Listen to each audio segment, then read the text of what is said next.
täällä Suomenniemellä aika erityislaatuisessa asemassa, että meiltä löytyy elävä rituaaliperinne, mitä melkein joka vaari ja mummo, poika ja tyttö Ilomantsista Nuorgamiin harjoittaa.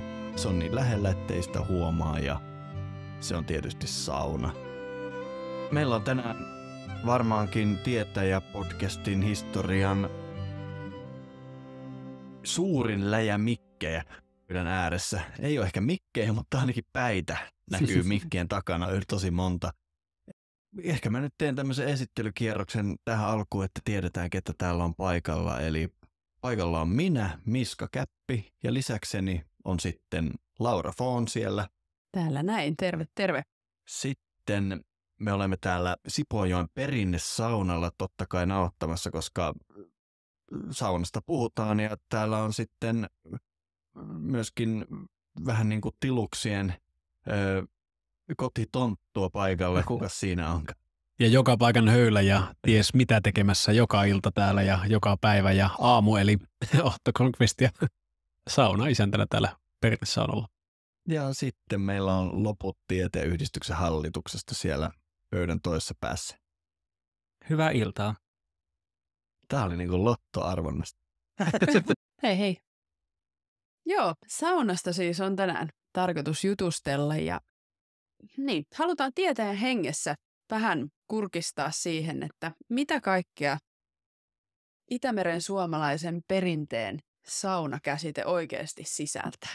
Koska vaikka sauna on meille jokaiselle suomalaiselle todella tuttuakin tutumpi ja arkinen asia, niin moni yllättyy, kun oikeasti aletaan raottaa verhoa, että mitä kaikkea saunaperinne, saunan tämä aineeton kulttuuriperintö oikeasti kattaa. Mä ajattelin, että voisi nyt ihan alkuun, Tinja, sä oot vielä ihan tukkamärkänä ja tämmöisenä saunan punakkana juuri tuolta saunarituaalista saapuneena, niin voisitko sä vähän avata, että mitä on saunotus? Mä voisin sen sanan tuoda tähän kohtaan keskustelua. Missäköhän pitäisi aloittaa? Joo, siis Laura teki mun siskolle morsiussaunan, missä mä olin sitten mukana apukäsinä ja en mä tiedä, apuhenkenä ehkä. Itse asiassa mun pitää aloittaa siitä keskustelusta, mitä meillä oli mun siskon kanssa, koska mun sisko ei asu Suomessa. Se asuu paikassa tai yhteisössä, missä suurin osa ihmisillä, joka asuu siellä, niillä ei ole mitään juuria tai perhettä siinä paikalla. Ja mun sisko muutti Suomesta aika nuorena ja mä jäin tänne. Me tullaan perheessä, jolla ei ole suomalaisia juuria melkein ollenkaan. Ja suomalainen traditio oli meille ihan niin kuin koko lapsuuden aikana sille, että se ei ollut olemassa. Että kyllä me saunottiin kesällä, mökillä, kyllä me käytiin metsässä paljon, mutta meidän mielestä ehkä me oltiin aina aika silleen ulkopuolisia kulttuurista ja oli tosi vaikeaa löytää jotain, mitä oli silleen merkityksellistä ja kaunista. Ja sitten siis mun sisko on aika silleen tietyllä tavalla henkinen ihminen ja työskentelee sen parissa, mutta hänellä on aina ehkä puuttunut se osa, että hän ei löydä semmoista henkistä perinnettä, missä olisi juuria ja hänellä ehkä ei ole niitä itselläkään.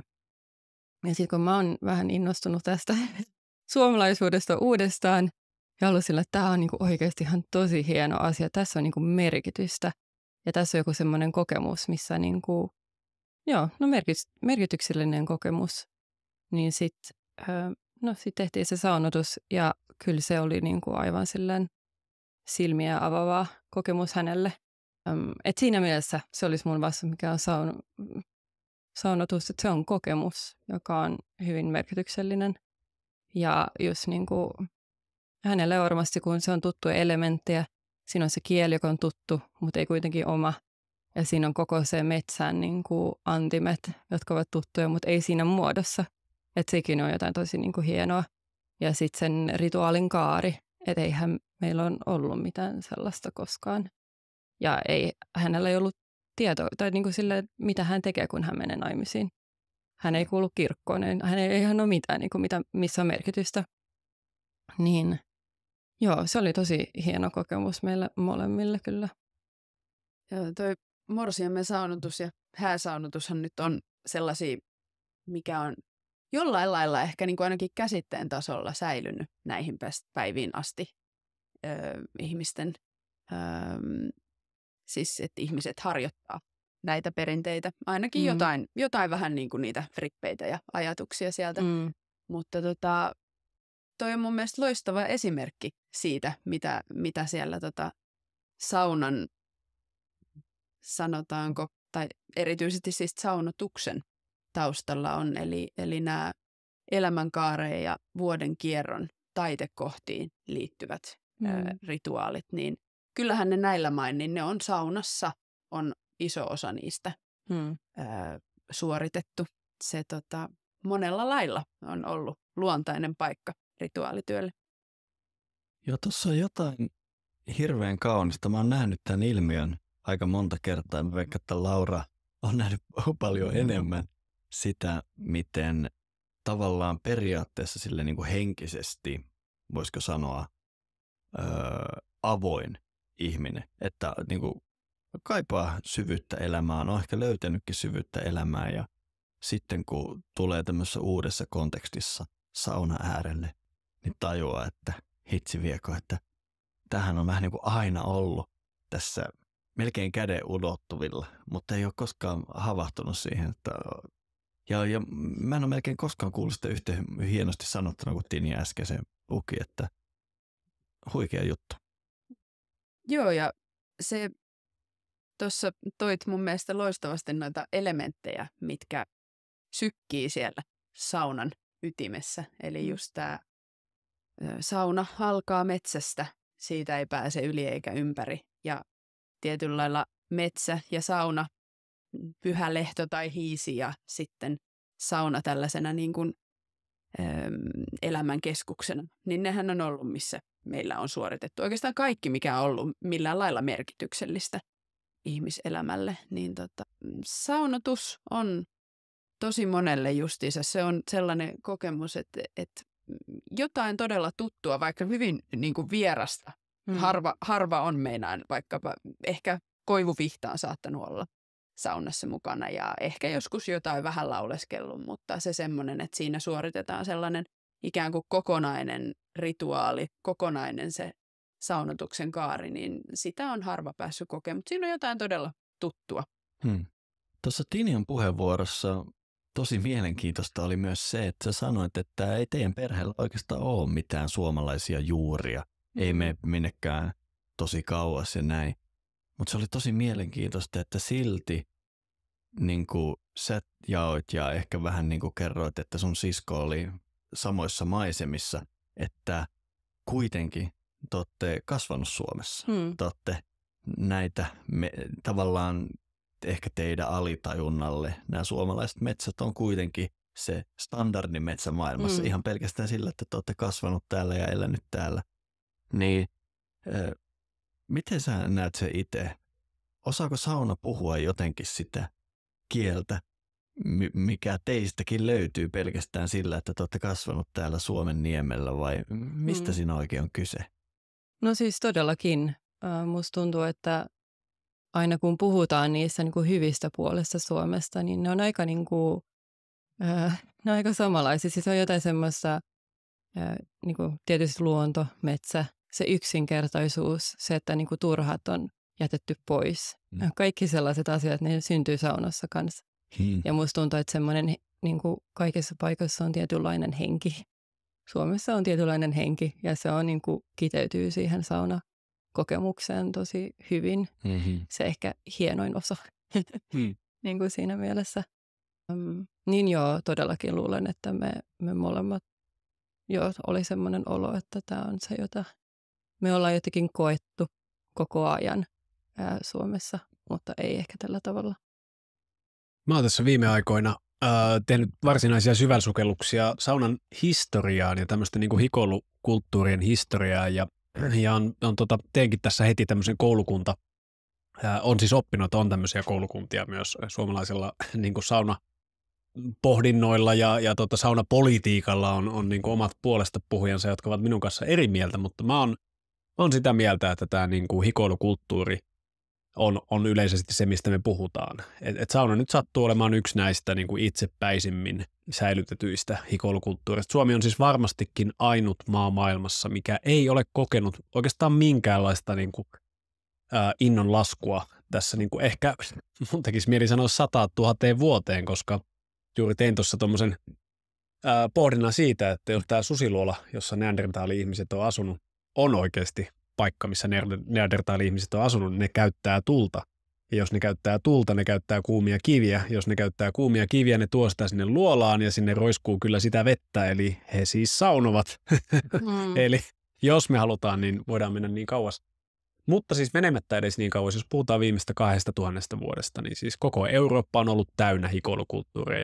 Ja tähän ei käy se normi-argumentti, koska jos puhut vaikka etelä-eurooppalaisten kanssa, niin ne sanoo, että joo, teillä on niin kylmä siellä. Mutta sitten kun katsot Ruotsia ja Norjaa ja Islantia, niin ei. Joo, niillä on ihan yhtä kylmä. Just näin. Ja siis itse asiassa jopa Venäjällä. Että siis Venäjällähän tämä niinku heidän banjakulttuurinsa koki aikamoisen niinku, inflaation tuossa niinku, sanotaanko 70-luvun lopulta lähtien. Että ne oli ihan niinku muutama semmoinen niinku itsepäinen banja vielä niinku 80-luvulla pystyssä. Ja sitten semmoinen 10 vuotta. Käytännössä kukaan, vaan jotkut harvinaiset vanhat ukkelit kävi siellä. Ja nythän siellä on tietenkin kukoistuskausi niin kuin kaikkialla maailmassa.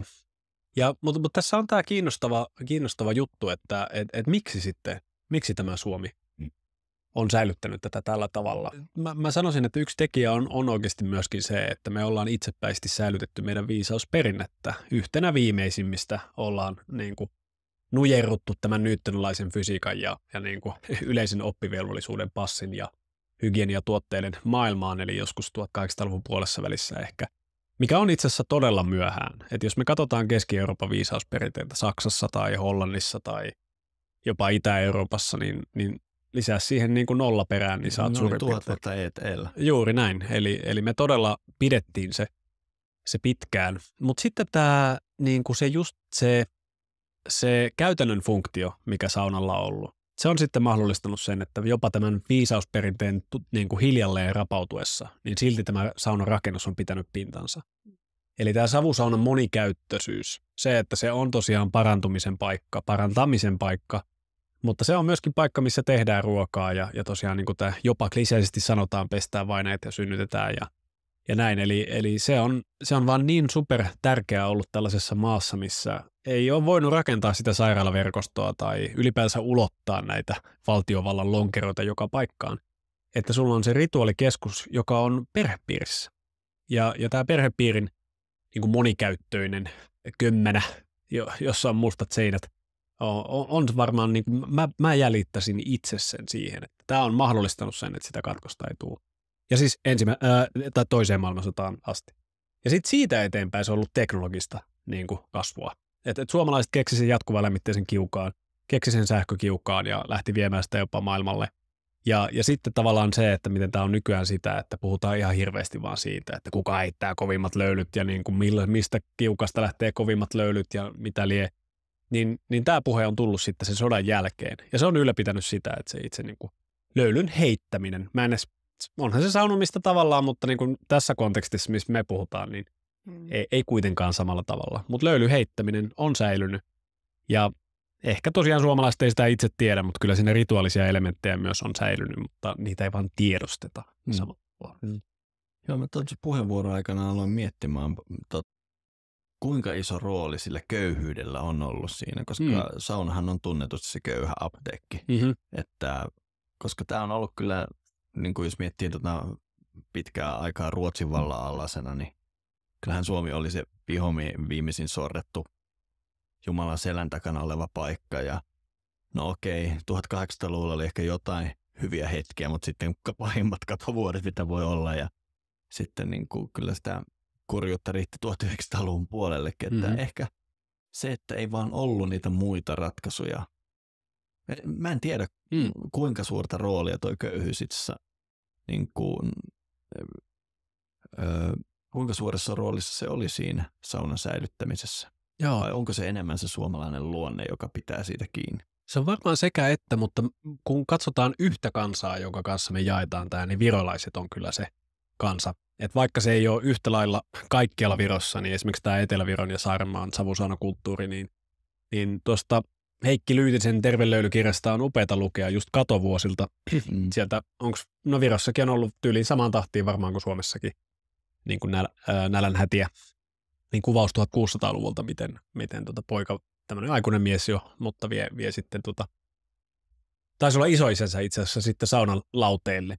Ja että siinä on tämä niin kuin taltioitu, se on siis heidän tyylin kansalliskirjailija, mä muistan hänen nimensä, mutta taltioitu tämä, miten sitten tämä vanha pappa kiittää yksi kerrallaan kaikkia elementtejä, mitkä hänet parantaa siellä saunassa. Hän on siis käytännössä niin kuin nälkäkuoleman partaalla siinä saunoissaan, mutta se, että just tämä näkökulma tulee tällaisessa kuvauksessa, mitä me löydetään myös Suomesta paljon, että se on sille, koska se on niin kuin, jos niin kuin voi, mitenkäs se menee, että jos ei viina, terve ja sauna paranna, niin se on kuolemaksi. Ja sitten jos kuoletkin, niin sittenkin meet saunaan.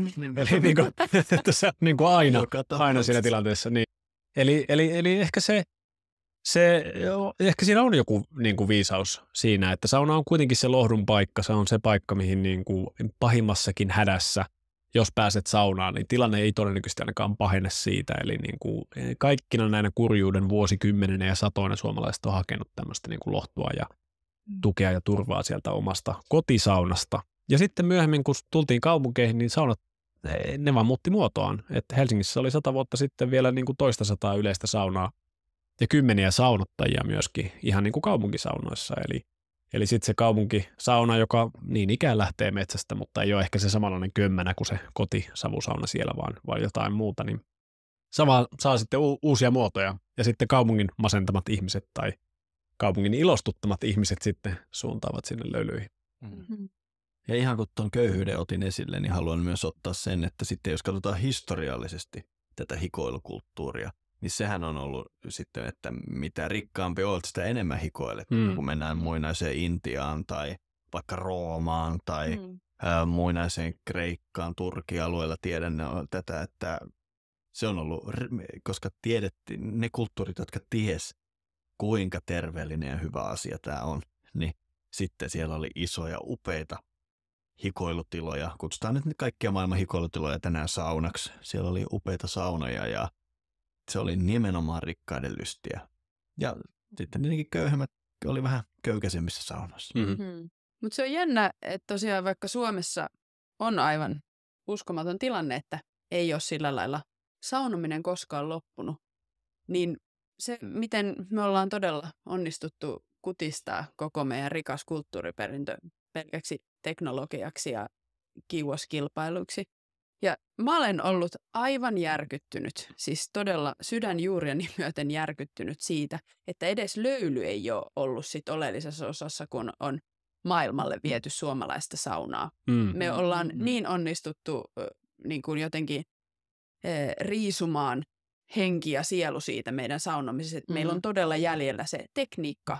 Ja sitä on niin kuin, siinä mielessä me ollaan todella onnekkaita, koska siis sehän on äärimmäisen viisas tekniikka. Eli vaikka sä unohtaisit sen käyttötarkoituksen, niin kun sä sinne satut sitä vettä kuumille kiville jollain lailla räiskäsemään, niin siis löylyhän on ja se niin kuin toimii, vaikka sulla ei olisi ymmärrystä siitä, eikä sä et tietäisi yhtään, mitä sä oot tekemässä. Niin ollaanko me tämmöisiä teknologiaa neandertaaleja sitten nykyään, että vahingossa vaan elähdytetään.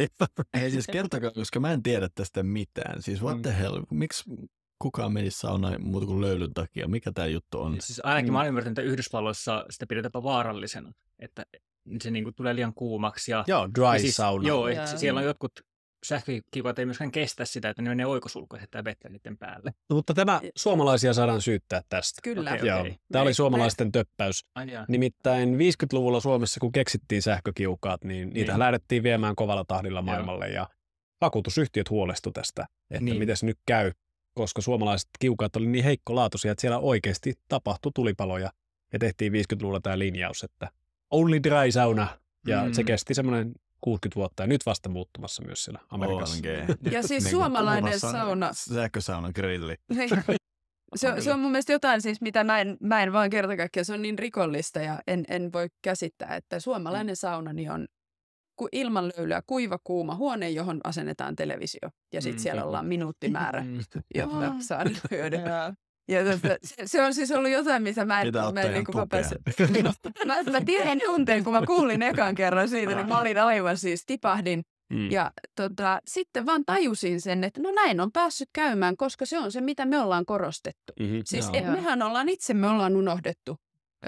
Me ei olla onneksi siis kehotasolla. Musta tuntuu, että jokainen suomalainen, kun kuulee sanan löyly, niin siellä värisee jotain tosi pyhää henkeä. Mutta sitten tällaisella niin kuin ulosannissa ja meidän kulttuurillisessa keskustelussa, niin mehän ollaan pyyhitty pois.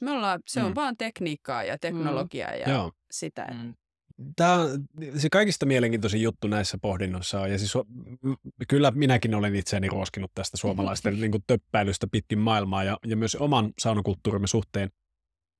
Mutta nyt on, niin kuin mä sanoisin, että onkin 1000 taalan paikka meille, ja siis ei edes 1000, vaan satojen miljoonien dollareiden paikka tuolla Amerikan markkinoilla, koska nyt sitten taas sauna elää niin kuin todella valtavaa kukoistuskautta.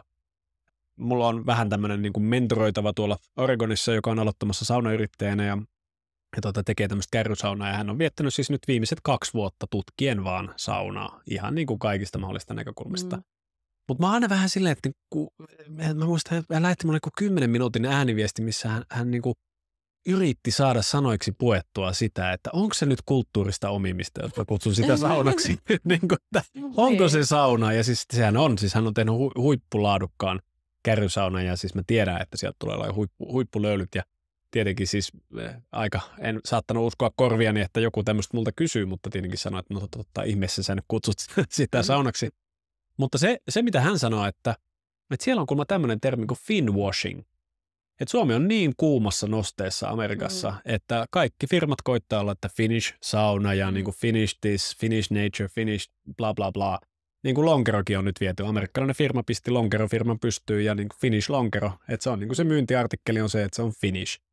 Eli suomalaiset ei tiedä. Mä en usko, että useimmat suomalaiset rakkaat kuulijat, kun kuuntelette tätä, niin ootteko koskaan kuullut tällaisesta, että finwashing on juttu tällä hetkellä Amerikassa. Eli tämä Suomella on nyt niin kuin ihan erityislaatuinen rooli nyt tässä. Eli on tietty sukupolvi noita vanhempia, jotka nyt alkaa olla 70, jotka on vaan painottanut sitä, että suomalaisessa saunassa juodaan ensin kaljaa ja sitten mennään saunaan ja sitten käristetään makkaraa. Ja tämä porukka, joo fine, heillä oli oma niin kuin yrityksensä. Mutta sitten me nuoremmat, meitä kiinnostaa tämä saunahenkinen puoli, ja se sattuu nyt kiinnostamaan myös kaikkia muualla tässä koko pallolla. Et ihan mitä tahansa saunarenesanssia katsotaan, tosiaan amerikkalaista, brittiläistä, balttilaista, saksalaista, eli venäläistä, niin siellä on aina tämä hengellinen elementti mukana. Eli nyt selvästikin aika oikea niin kuin tämmöiselle tietynlaiselle niin kuin hengelliselle renesanssille saunaan liittyen. No puhutaanpa siitä. Onko teille sauna hengellinen paikka? Ja monilla ihmisillä saattaa olla tuon hengellinen sanan kanssa ongelmia. Ja se tuntuu pahalta, voi sanoa myös henkinen paikka. Ja miksi se on, vai eikö se ole? Mistä tässä on kyse tässä saunahenkisyydessä teille? No hengellinen paikka, se totta tosiaan on. Eihän siis, jos ei saunassa ole henkeä, niin ei se ole sauna. Kyllä kaikki tietää, että sauna ilman löylyä on kuin kuollut ruumis. Ja löyly on saunan sielu ja henki, joten hyvinkin hengellinen paikka ihan kirjaimellisesti. Mä en nyt rupea määrittelemään sen enempää sitten henkisyyttä ja hengellisyyttä. Mun mielestä me ollaan joskus asioista siitä puhuttukin. Mutta mun täytyy sanoa, että mua ei ole koskaan oikein kiinnostanut tämä saunan tekninen puoli. Ja ei mua edes kiinnosta hirveästi hikoilu terveyshyödyt. Ne ei ole ollut niinku vaan mulle se juttu. Ja ihan niinku hienoa kuulla, mutta ei se ei ole. Ja itse en ole mitenkään ollut kauhean semmoinen saunoja, kun kasvoin. Ja vaikka tietenkin saunassa nyt käytiin, mutta se ei ollut sillä lailla se juttu. Koska siellä nyt käytiin, koska se on tapana käydä ja se niin kuin peseytymishommat hoidetaan ja ohessa vähän hikoillaan, ja ihan kiva olo tulee, mutta en kauheasti harjoittanut. Mutta sitten kun aukesi juurikin tämä oivalluskokemus, niin kuin Tinja sanoi, kokemus siitä sen saunan merkityksellisyydestä, siitä miten oikeasti se on koko elämän ja nyt niin kuin elämä isolla eellä kattava keskus, todella semmoinen niin kuin pirtti, ihan todella. Mun mielestä se on mahtavaa, että tuolla baltian kielissä saunaa kutsutaan pirtin kaltaisilla sanoilla, koska se avaa todella sitä, miten niin kuin merkittävä se on. Se on siis se koti, sielun koti. Sitä kautta sitten mulle se oli kyllä hyvin käytännöllistä. Mä tarttin saunotuksen, mä tarttin saunarituaalit, mä tarvin sen, että siellä on oikeasti konkreettisesti on se metsänväki. Sitten se on se loitsut on ollut mulla ainakin aivan niin kuin avainasemassa siinä, että se on se saunan henki on oikeasti alkanut elää. Joo, eli mulle sauna on oikeastaan kiinnostava ainoastaan hengellisenä paikkana. Ja saunotus on ollut ihan avainasemassa se, että on päässyt saunotettavaksi. Tietenkin sitten se, että kun itse saunottaa, niin se menee sitten vielä ihan uudelle tasolle koko käsitys siitä hengellisyydestä. Mutta summa summarum on. Itsellä oikeastaan semmoinen, se mikä mulla synnytti semmoisen niin kuin jopa tuntuu, että niin kuin käänteen tekevämmän oivalluksen saunan syvemmästä olemuksesta oli se, että sai tämmöisen, niin kuin sai sen kuumalle sen vahvan vastaelementin, eli oikeasti niin kuin kylmän kylvyn. Ja meillä ei ole niin kuin, on niin kuin tullut tietysti lapsena saunattua paljon, mutta ei oikeastaan hirveästi milloinkaan missään mökeillä. Eli semmoinen niin kuin järvipulahtaminen ei tule hirveän montaa kertaa mieleen, ja sitten muistaa, kun aikuisiellä sitten kerran tuli yhden työporukan kanssa sitten käytyä sitten kesän päätteeksi sitten mökillä saunassa, ja sitten sieltä menin sitten järveen uimaan, ja se oli semmoinen niin jotain täysin yllättävää nurkan takaa, kun sieltä sinne järven pulahti ja sieltä nousi, niin se niin kuin muutti oikeastaan täysin sen perspektiivin ja ymmärryksen, mitä saunasta on, että sai semmoisen niin kuin vastavoiman siihen. Ja siitä lähtien oikeastaan on niin kuin jokaisen saunaan, mihin on niin kuin enemmän käy, niin pyrkii saamaan jonkun vähintään jonkun ammeen, missä on jotain kylmää vettä, koska on huomannut, kuinka merkittävä se on, että saa semmoisen niin kuin vastavoiman, joo. Ja tietysti siinä voisi miettiä paljon niin kuin hermostunut tasolta, mitä se tekee, mutta se on ainakin itselle avannut sitä ihan semmoisen niin kuin oikeasti mitä voisi kutsua vaikka sitten henkiseksi harjoitteeksi, mutta se on ollut ainakin itselle semmoinen hyvin silmiä avaava tekijä. Mitäs Otto? No joo, tätäkin on tullut tässä viime aikoina paljon pohdittua, kun meillä alkoi tuo saunottajakoulutus ja mulla on tullut vähän tämmöinen, miksi sitä nyt kutsuu, tämmöinen lentävä lause itselleni niin kuin tuolla joogapuolella, että musta ei koskaan pitänyt tulla joogaopettaja. Niin kuin siitä on nyt jo semmoinen 12 vuotta, kun mä kävin sen koulutuksen, ja mä edelleen välillä vähän niin kuin ihmettelen, että mitäs tässä nyt niin kuin näin pääsi käymään. Että se ei ollut mulle alun perin se niin kuin minkälainen suunnitelma, edes silloin kun kouluttauduin niin kuin joogaopettajaksi, että mä olin filosofia edellä siellä. Että mä ajattelin luontevasti, että mä jatkan niin kuin filosofian opintojani siellä idässä, mihin ne täällä niin kuin akatemian piirissä jäi. Mutta sitten taas, niin kuin, jos mä kysyisin tosiaan tuommoiselta, sanotaanko 19-vuotiaalta tuolla toisella linjalla asustavalta opiskelijaplantulta, että miltä se näyttäisi, että 20 vuoden päästä niin pidät yleistä saunaa, niin mä olisin ollut, että että vaikuttaa kyllä itse asiassa ihan niin kuin varmaan, että niin kuin, näenpä tämän polun, että miten tämä nyt muodostui. Koska mulle kuitenkin siis, no tietenkin saunominen, siis mun ensimmäiset muistot on saunasta tai yhdet ensimmäisistä muistoista, ja niin kuin mä oon sanonut, niin kuin mäkin olen Miska kokeillut tätä, mä muistan jossain Maailmanpuun jaksossa oli, että sä lasket niin kuin saunoja, missä oot käynyt, jos ei joskus saa unta, ja mä oon kanssa tehnyt tämän, niin kyllä siellä tulee niin monta sataa saunaa. Ikinä ei pääse loppuun. Joo, ei ikinä pääse siihen viimeisimpään, minkä on käynyt kokeilemaan. Mutta sitten myös nämä yleiset saunat. Mä oon ruvennut miettimään aika paljon sitä niin kuin Kallion saunakulttuuria.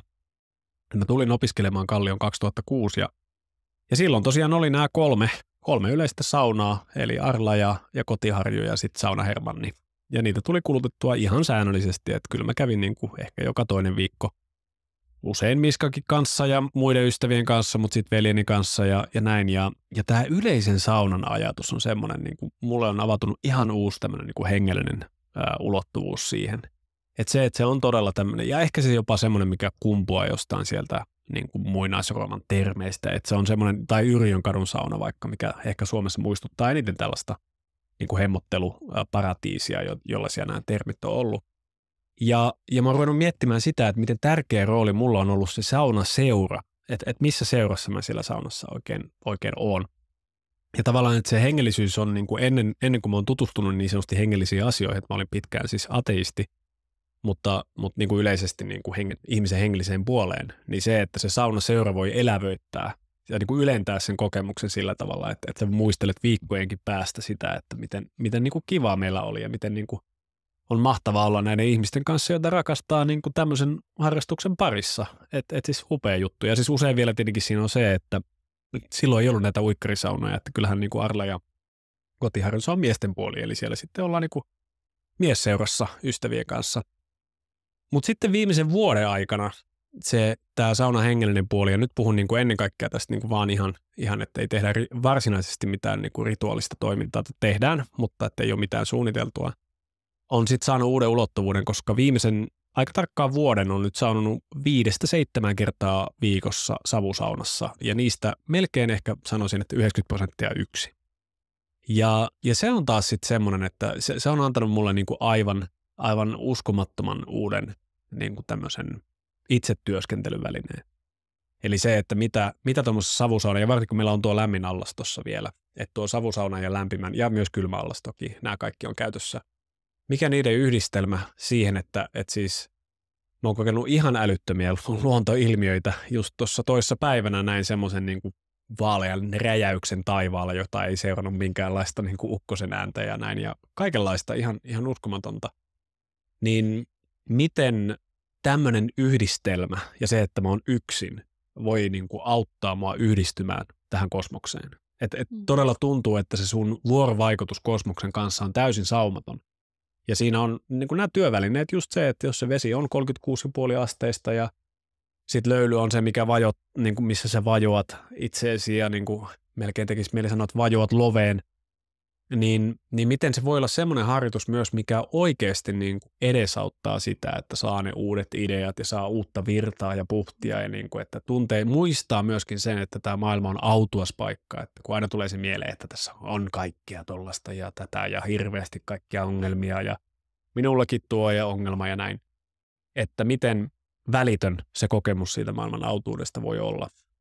Niin mä sanoisin, että tämä kokeilu, minkä mä otin ihan tietoisesti kokeiluksi, että on ollut kyllä monta iltaa, kun on 23 astetta pakkasta tai jotain ja tuulee vaakasuoraan, että viittiinkö sinä nyt yksin lähteä niin kuin istumaan, mutta silti lähdin. Ja sen taustalla on just ollut se, että mä annan sen tilaisuuden sille, että kun se on aina ollut mulle se kollektiivinen paikka ja se sosiaalinen paikka, niin mitä tapahtuukin, kun se, mikä on ollut mulle kaikista rakkainta saunassa, poistetaan.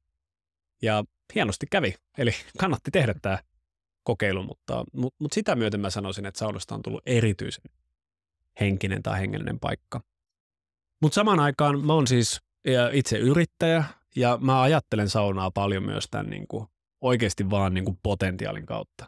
Siis että mä mietin myös paljon ihan tämmöistä asiaa, että mä oon aika huolissaan esimerkiksi siitä, että mitäs tämä Suomen vientiteollisuus, että kuinka pitkään me aiotaan olla niin kuin paperikaupa tai niin kuin että myydään jotain niin kuin heikosti jalostettua roskaa Kiinaan. Että kuinka pitkään tämä niin kuin meinaa jatkua? Tuskin hirveän pitkään. Ja me tarvitaan jotain. Semmoista, mikä on ajan hengessä, mikä on semmoinen, mitä kaikki muut haluaa, mitä meillä on, mitä muilla ei ole.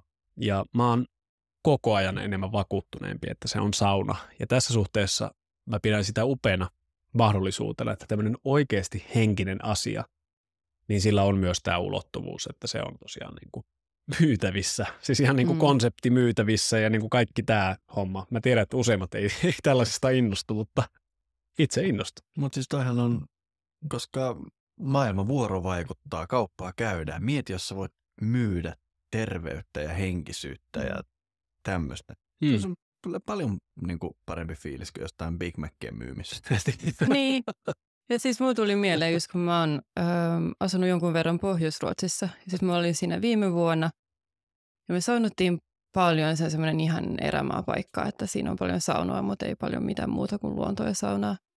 Ja siinä oli just se kuva, että no suomalaisen sauna, no muutenkin se kuva suomalaisilla oli aika paha. Ennen saunoa ja paljon ja juo paljon olutta ja se on suurin piirtein siinä. Jopa venäläiset riikalaisessa banjassa oli kaikki sitä mieltä, että suomalaiset juo paljon. Se on venäläisiltä paljon sanottu.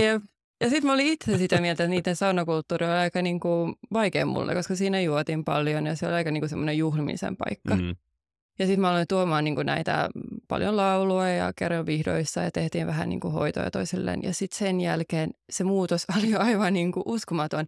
Että mitä ne niinku alkoi kysymään sillä Suomesta ja miten niinku alkoi, koska siinä on paljon suomalaista kulttuuria jäljellä vielä.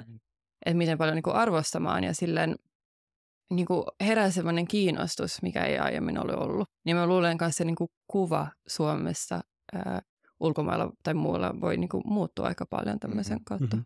Niinpä. Ja kyllä tietysti meillä itsellämme myös. Meillä todellakin. Ilmiö kyllä ihan niin kuin supi suomalaisten kanssa on myös. Joo. Että se on jännä, miten samalla lailla voidaan olla, no itseni mukaan lukien, niin voidaankin olla silleen, wow, onko tämä oikeasti totta, että on todella jotain näin upeata. Ja siis justiinsa se, että miten tässä on niin käytännöllinen tapa sitoa itsensä syvälle sinne juuriin ja koko siihen sukukuntien verkostoon. Ja se on niin kuin todella, kyllä niin kuin mun täytyy ihan tälleen suomalaisenakin sanoa, että se niin kuin yllättää kerta toisensa jälkeen. Ja savusaunan lämmitys on ollut itselleni myös isossa osassa tätä. Siinä kyllä pääsee niin kuin todella asettamaan itsensä siihen.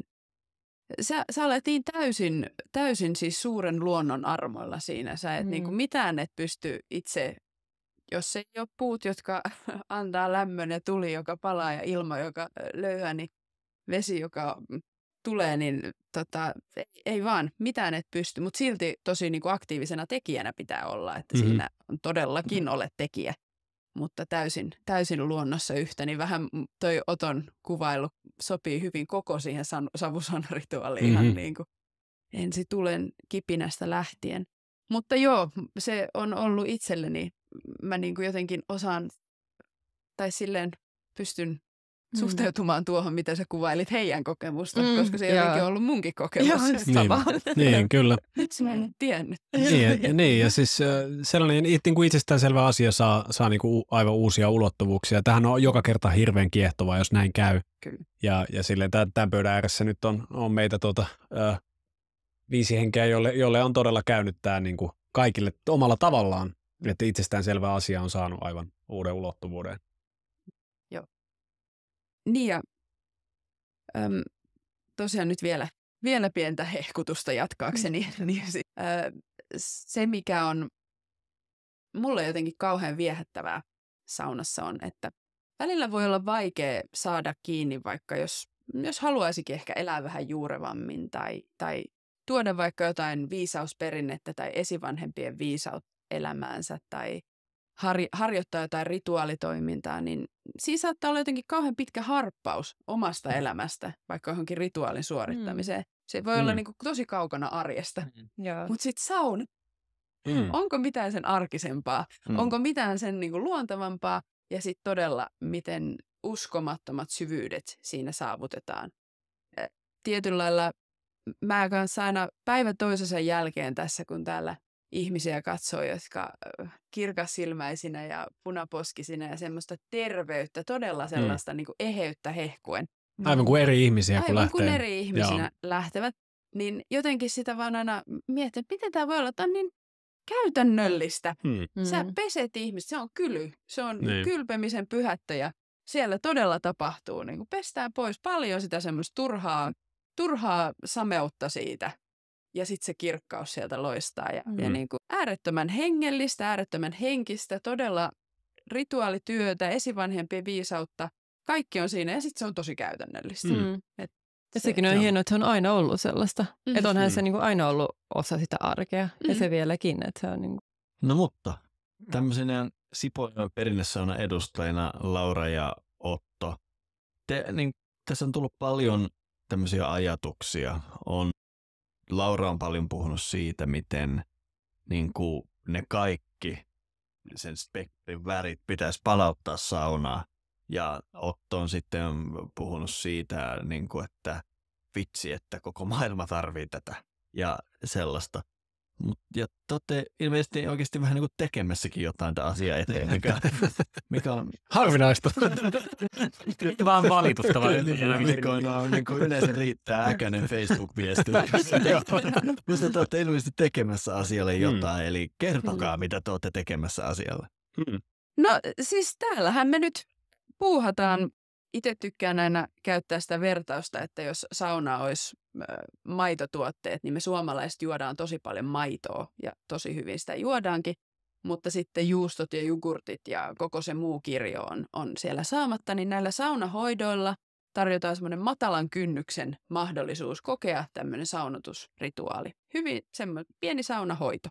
Ja se on usein jo tosi iso aha-elämys. Moni sanoo, että mä en ole ikinä rentoutunut tolla lailla. Mä en ole ikinä tajunnut, että sauna voi olla jotain tällaista. Ja että nyt kotisaunaan lähtee heti yrttilöylyt ja muut käyttöön ja loitsuista ollaan kiinnostuneita. Mutta sitten tästä vielä seuraava askel on käynyt toteen ja meillä on täällä käynnistynyt saunottajakoulutus ja se on jotenkin uskomatonta, kun me viikonloppuna oltiin tässä tämän itse asiassa samaisen pöydän ääressä. Ja oikeasti löylyn äärellä tuntikausia ja sitten sen jälkeen savusaunassa jatkettiin samaa käytännössä. Niin, kyllä mä sitä mietin, että tämä on jotenkin ihan, ei vaan sanat riitä kuvaamaan sitä, miten upeata se on, että todella saadaan tuoda koko se saunan. Kaikki se, mitä tässä nyt ollaan itse kukin kuvailtu, niin todella sit konkreettisesti viedä käytäntöön ja viedä eteenpäin ja luoda yhteisöä, jossa sitä sitten levitetään. Mm-hmm. Joo, ja siis tämä saunakoulutus, me ollaan haluttu tehdä siitä myös niin sanotusti tosi niin kuin vastaanottavainen ihan kaikenlaista taustoista tuleville ihmisille, että oli sitten niin kuin hieroja, joka haluaa ehkä niin kuin ottaa jotain uudenlaista hommaa, mitä myöskin puuhailla, tai sitten viisausperinteistä kiinnostunut, tai joogaopettaja, tai sitten ihan vaan niin kuin tälleen suomalaisten juurista innostunut ihminen, joka haluaa ottaa niin kuin tämänkin näkökulman huomioon ja myöskin siitä näkökulmasta, että meillä on paljon viikonloppuja tänä syksynä, että meillä on 2 ryhmää ja niin kuin, että kaikki pääsee. Että me ollaan huomattu, että ihmiset on aika kiireisiä tai ainakin haluavat olla tai eivät halua ehkä poistua kotoa. Mä en tiedä mikä se syy on, mutta hirveästi on sitä, että ei pääse tuolla ja tällöin. Niin me ollaan haluttu mahdollistaa se, että ihmiset pääsee joustavasti meidän kanssa tänne Sipojokilaaksoon, että kuitenkin voitaisiin pitää kiinni siitä, että ei ole mitään tämmöisiä Zoom-hommia eikä muita, vaan oikeasti kasvokkain vuorovaikutetaan ihmiseltä toiselle ja tosiaan täällä meillä on vaatimattomat tilat, mutta me otetaan niistä kaikki irti täällä, eli todella halutaan niin kuin olla yhdessä. Ja perinteinen tapa oppia on kokemuksen kautta sillä lailla jakaen ihmiseltä toiselle ja siinä vuorovaikutuksessa, niin sen takia justiinsa pyritään pitää kiinni siitä, että se on oikeasti sen kokemuksen kautta. Kaikki sidotaan kokemukseen eikä vaan teorisoida. Ja sitten nämä, mistä itse olen kauhean riemastunut, Otto, upea, kaunis vaimosi, on täällä meidän perinnesaunan ensimmäinen kisälli, joka on nyt sitten saunottaja.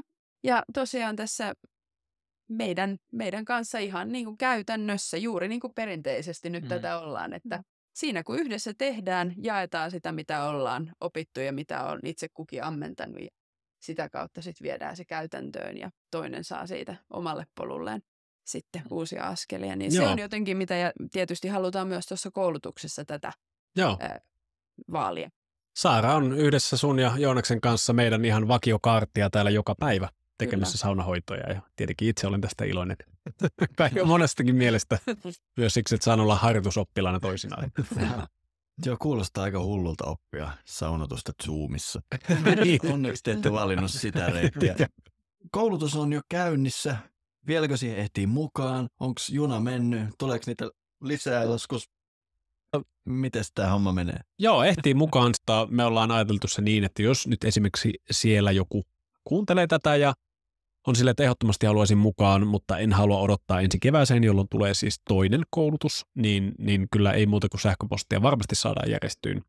Mutta on silti mainittava myös tämä meidän Sauna Healer Training, Eli tämä on sitten meidän englanninkielinen koulutus. Ja jos tunnet siis ihmisiä, jotka haluaisi opiskella nimenomaan kansainvälisillä kielillä, tai siis englanniksi tietenkin, mutta siis kansainväliselle niin kuin yleisölle ennen kaikkea, niin meillä on täällä tulossa ensi talvena useampi tämmöinen retriitti. Ja siis on ihan huikeeta, kun meillä on tämä meidän pieni Spirit of Sauna podcast, jota sitten tuolla Tubessa ja Spotifyssa joku 100 ihmistä kuuntelee, niin miten esimerkiksi Minnesotan Suomen, niin kuin Amerikan suomalaiset on ottanut omakseen tämän meidän podcastin, ja ihan kuule sieltä Minnesotasta lähtien niin kuin lentää niin kuin 4 eri viikkona meille tänne niin kuin sauna healer trainingiin. Eli hän on tämmöinen ihminen esimerkiksi, joka on niin kuin koko elämänsä odottanut, että voisiko suomalaiset niin kuin jakaa sitä hommaa.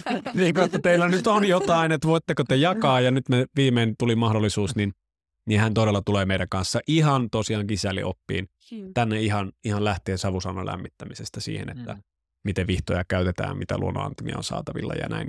Ja upeata on tietenkin se, että se on Minnesotan seutu ja tuo Great Lakes-alue on aika samanlaista kuin Suomessa, että pikkasen etelämpänä, mutta samanlaista niin kuin luontoa, sieltäkin ne koivut löytyy ja tosi monilta rantasaunat. Eli koen kiitollisuutta siitä, että saan olla yhteydessä tähän porukkaan, jotka etsii näitä suomalaisia juuriaan. Mahtavaa työtä.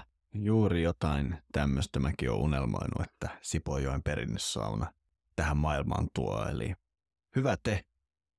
Meillä on aika mukava tämmöinen maksuton puoli tässä kasassa. Meillähän on tämä Tietäjä-podcastin Tuonela, jossa me aina Tietäjäyhdistyksen kannatusjäsenille jaetaan joitain helmiä ja varmaan me se tänäänkin tehdään.